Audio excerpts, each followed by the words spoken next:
Joseph Murphy once wrote, "There is only one healing power, your subconscious mind." He believed people could recover from disease, injury, and chronic illness using nothing but belief. No pills, no surgery, just mental imagery and faith. But is that real healing or dangerous fantasy? Today we test one of the boldest claims in personal development. Can belief really heal the body?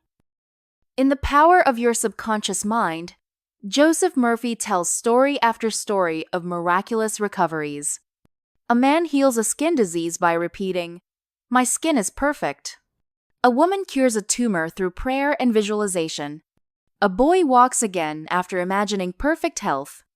Murphy said the body is controlled by belief, and if you impress health on your subconscious, the body must obey. It sounds inspiring. But is it true? Let's break it down with science, with reason, and with the respect this idea deserves.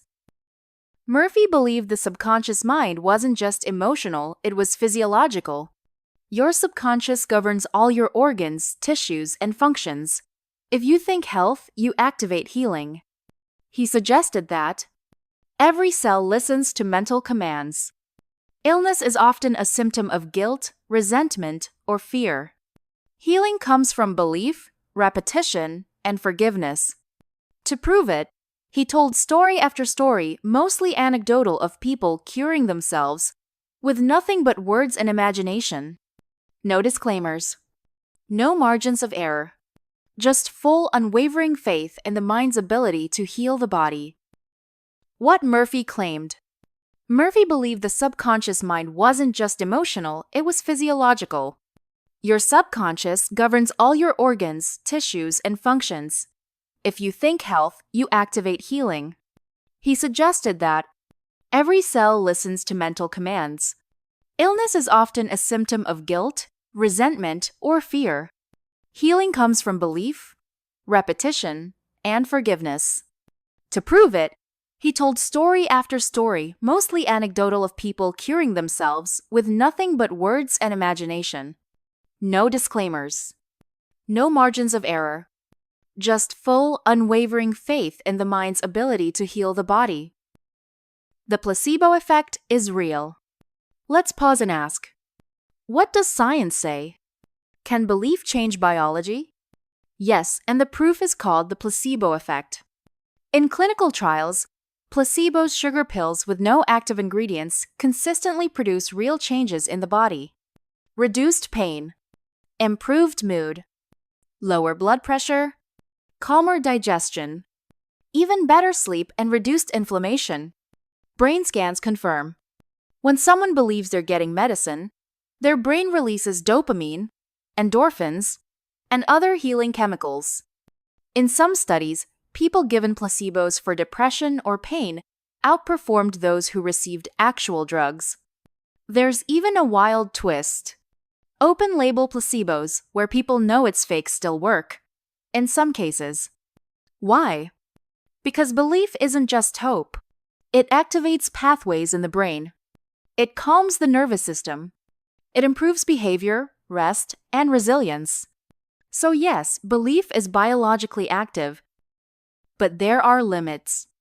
But here's the danger. Murphy went beyond belief into magical thinking. He claimed belief alone could cure cancer, repair organs, regrow limbs, defeat aging. Let's be clear. There is no scientific evidence that belief alone can regenerate tissue, cure genetic disease, or replace medical intervention. Yes, the mind matters. But it is not a wand. Worse, this kind of messaging can cause real harm. Victim blaming. If you're still sick, it must be your fault. Medical avoidance. I don't need treatment, I'll just affirm health. False hope. If I say it enough, I'll be cured. These are not empowering ideas. They're toxic distortions of truth. What's actually true?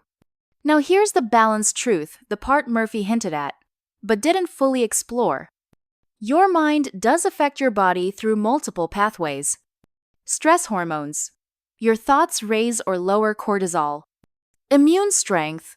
Chronic negativity weakens defense. Inflammation. Anger, fear, shame trigger inflammation. Sleep and digestion. Your mood shapes your recovery systems. But it's not just belief, it's behavior plus belief. Here's how to use belief responsibly in your healing. 1. Combine affirmations with treatment. This medicine is helping me. My body is working with it. 2. Visualize wellness plus action. Don't just picture health. Take small steps to support it. 3. Use language that empowers, not blames. I'm supporting my body's healing, not, I must have created this illness. 4. Release guilt. Being sick isn't a failure. Your value is not tied to health. And 5. Be open to paradox. Sometimes healing comes through belief.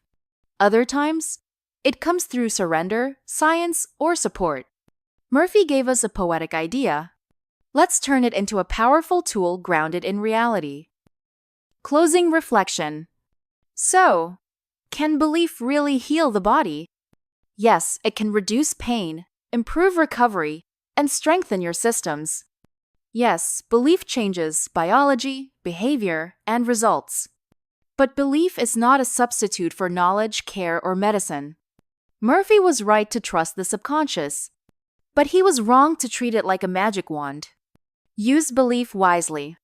Pair it with action. And never forget, the mind and body are partners, not enemies. Call to action. Have you ever used belief to support healing? Comment below. What helped you? What didn't?